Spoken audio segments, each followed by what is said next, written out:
jazz started with, the first style of jazz was ragtime.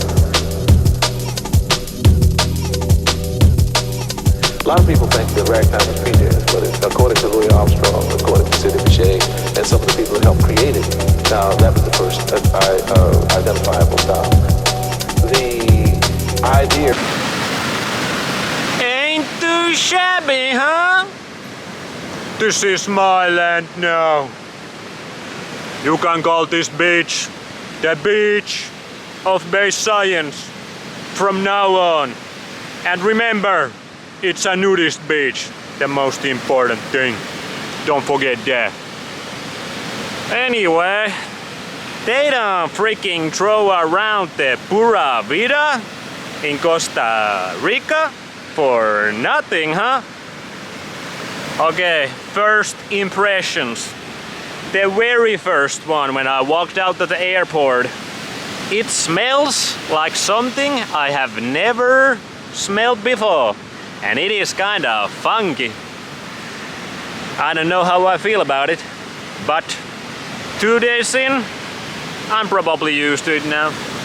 I only smell the PURA VIDA now, the ocean. Second thing, yeah, it's pretty humid here, but I can say 2 days now, the weather, temperature-wise, is perfect. The better your redox is, the better your personal well-being, health is, the better you can adapt to any weather, hot, cold, humid. So for me, perfect, not too humid, even in the midday sun, just perfect. So, but first impressions, it was pretty humid. Anyway, then let's get to the good shit.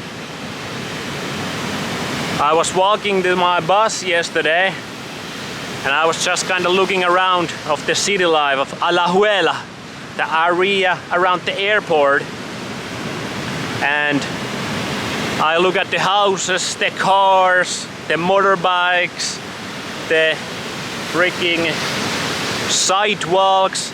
Like everybody is doing their own thing here.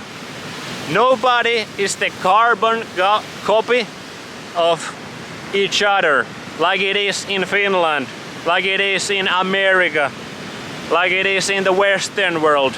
You can think what that is. Here, everybody dresses how they freaking feel like. Everybody drives around all kinds of freaking things. Their houses are different, their sidewalks are different. So, what I'm trying to say is, people are way more decentralized here. They don't have that centralized shit. Obviously, this place I'm at right now, it is Santa Teresa, Costa Rica, and it is kinda run over by Americans at this point.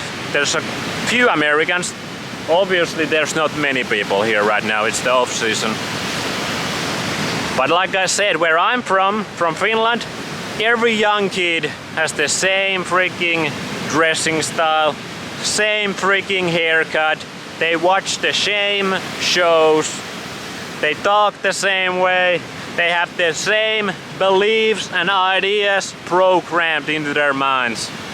I don't know how it is here with the brains of the Costa Ricans, but what I see, people are way higher on dopamine, obviously, because of freaking this PURA VIDA, obviously. And they're just like normal human beings, more like everybody's still enjoying the reality more here. That's how I feel like. I mean, I see a lot of people on their phones also. It's kinda getting over, but way less than in Finland and other places I have traveled. So that's awesome to see. And nobody speak English here. Like the locals, they speak very little English. So you know what that means. They don't have that New World Order, Rockefeller, Rothschild programming. It doesn't seep into Costa Ricans' mind so easily because they don't let them watch all these English movies, TV shows, all of that nonsense, TikTok videos, Instagram videos. I'm sure some of the Costa Ricans are getting into that because that's my next thing I've noticed. Some of these Costa Ricans are paler than my Finnish gringo ass. Like I have a way better tan than some of these Costa Ricans got. What is going on? I'm from Finland. I'm from freaking North Pole basically. But let's be honest, I have a top tier tan in Finnish standards. After this experiment, I'm gonna be number one. Number one melanin maxing. Number one tan in Finland, in any Finnish person. But secondly, the Costa Ricans that have a good tan, who still go outside, they look super healthy, robust, like they look incredible. Some of them look like supermodels. Also the tourists, like I said, a lot of young Americans, also quite a bit of Europeans, gringos like me, and they obviously come here for the sun and they look super healthy. Like some of the healthiest people I have seen in a long time because I have been in Finland for a long time. Amazing tans, they look happy, very testosterone high males. Females look fertile. Things that Mr. Base Science loves to see. One of the things why I'm doing this experiment, why I have to travel across the freaking realm for all of this. I mean, that brings to my next point. It's actually I'm almost speechless. I get goosebumps just by being in this environment, just by staring at the freaking sea, here sitting naked on a tropical sun, on the freaking beach of my own, and all the jungle I have seen already in 2 days. I traveled quite a bit from the Alajuela to here, so I obviously saw a lot of places from the bus. Like, it's by far the most spectacular nature I have ever seen. It's so huge. You piss on the ground, freaking coconut tree, coconut palm starts to grow there. You take a shit, freaking bananas pop up. That's the Costa Rican. Everything is huge, everything is just full of life, full of energy. And that brings to my second point.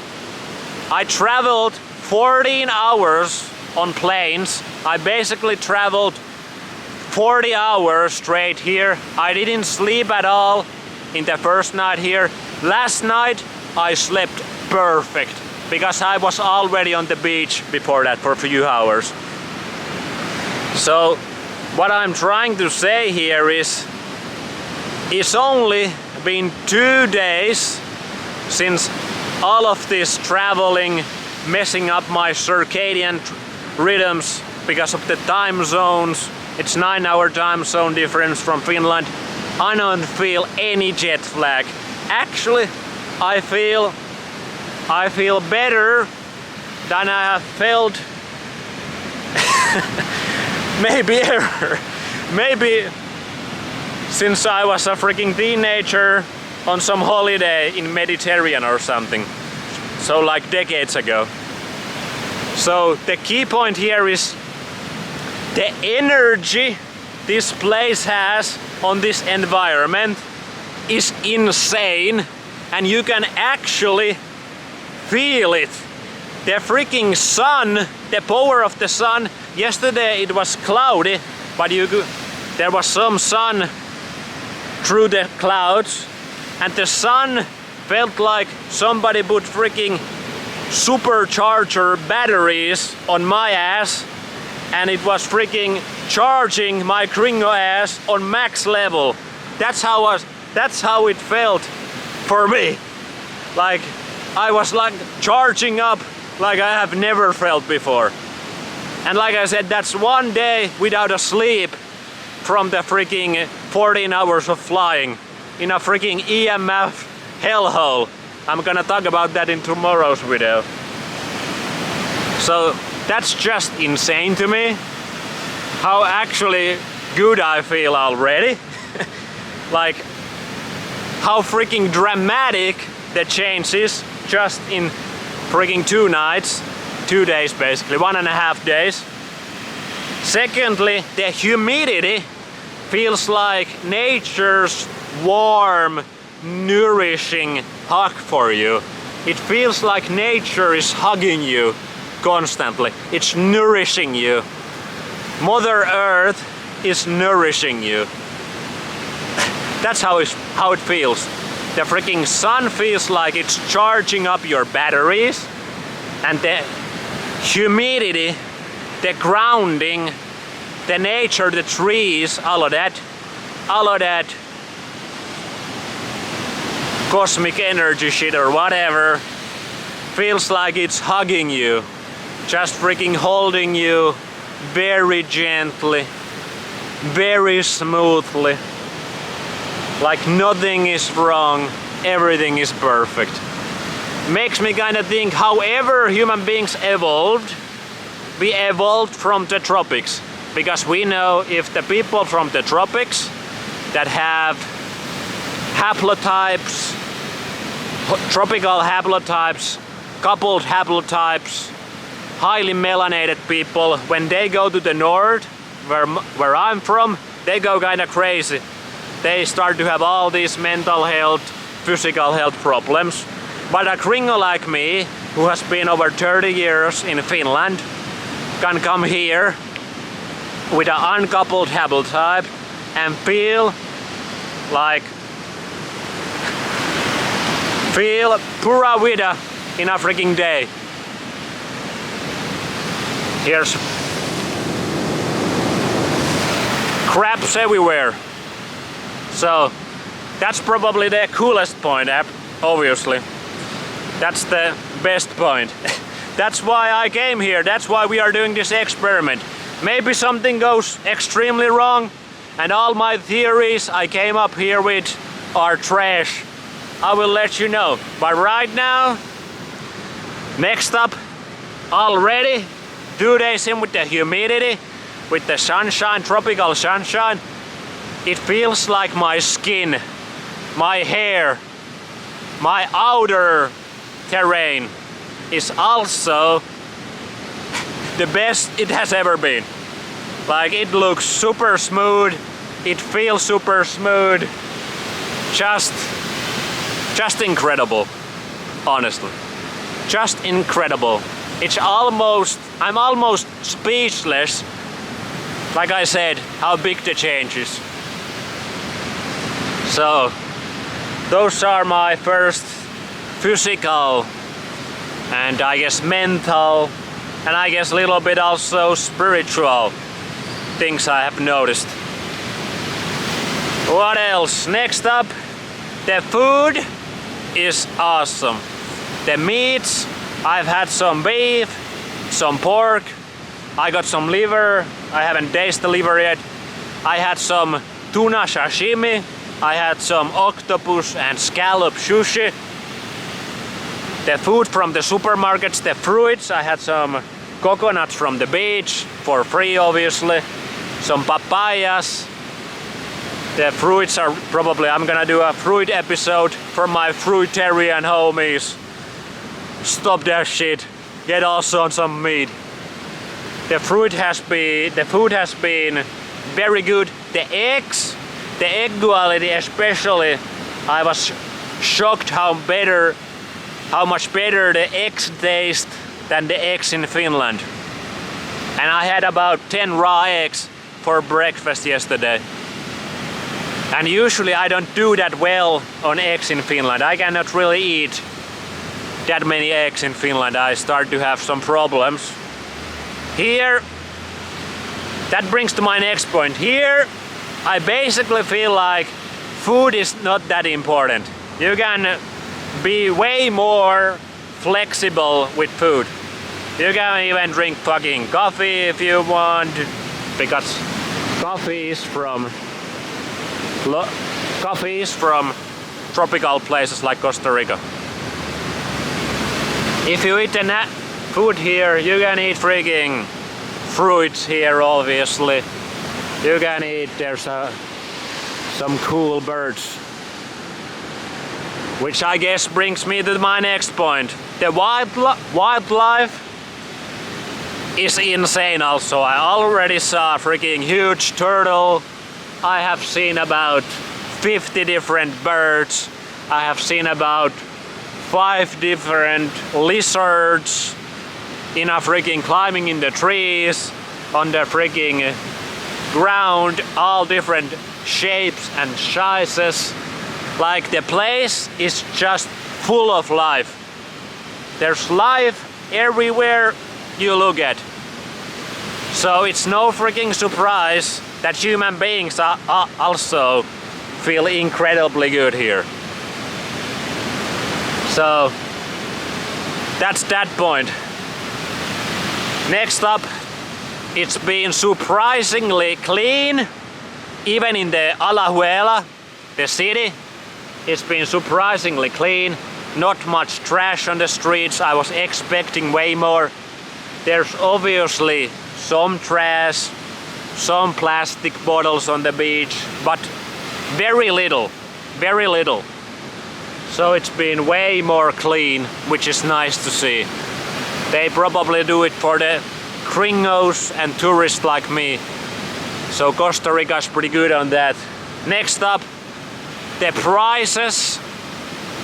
Everybody says Costa Rica is very pricey for this area of the world, Central America.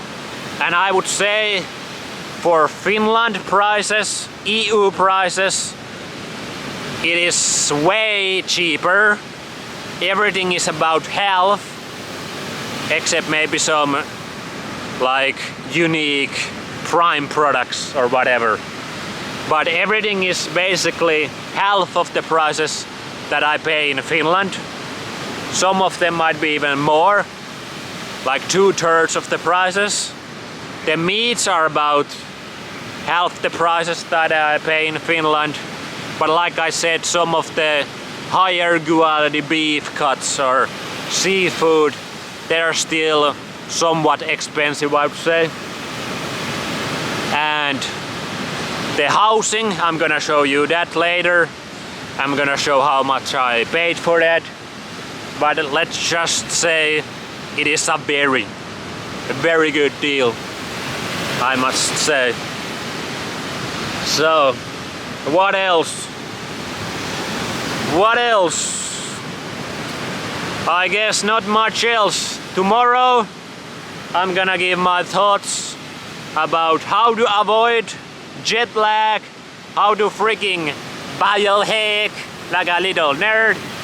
I will say this: if you're trying to freaking biohack your life, trying to freaking biohack your Los Angeles or New York or Finland or Canada or whatever Great Britain life to feel your best, you ain't never gonna be doing better than somebody who just eating shit on a shingle on the beaches in Costa Rica. You can have all the freaking biohack things available that cost insane amounts of money, and you can never be as healthy and somebody who doesn't understand shit about health just lays on the beach, goes swim on the ocean, drinks couple coconuts, drinks freaking coffee, eats freaking rice and beans, whatever. That dude is gonna be healthier than the freaking biohackers. But anyway, tomorrow I'm gonna talk about how to biohack, how to freaking fly here because it can be freaking hellish. It can be a long journey. But at this point, it's all freaking worth it. 1 freaking billion%. So this experiment, I feel like, guys, this experiment is gonna be real fucking good. Costa Rica, I'm already in love. I'm already fully in love of Costa Rica. I don't think, how the fuck I'm gonna think about going back to the North Pole after this. I don't know. I don't want to think about that. So, adios amigos. See you tomorrow.